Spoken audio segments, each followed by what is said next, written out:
On a tendance à croire chez nous que les questions de protection de la faune et de la flore n'ont rien à voir avec la question des langues et des cultures. On trouve normal de s'intéresser aux cultures et aux peuples dits autochtones en disant qu'ils ont un rapport avec la nature qui est plus fort que celui que nous avons nous.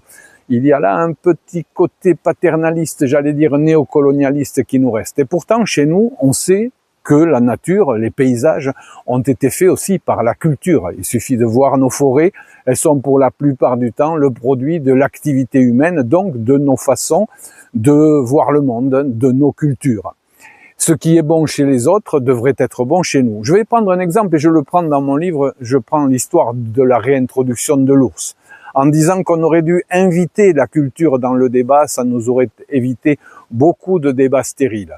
Je dis sur un ton, comment dirais-je, de plaisanterie, on aurait dû inviter Joan de l'Ours à discuter au moment de la réintroduction de l'ours et on aurait perdu beaucoup moins de temps. Voilà, c'est un des sujets que j'aborde dans le livre que je vous propose. Mercedes, muchas gracias, thank you, comment dire aussi, Mileshker, enfin bref, vous allez trouver plein de mots pour dire merci.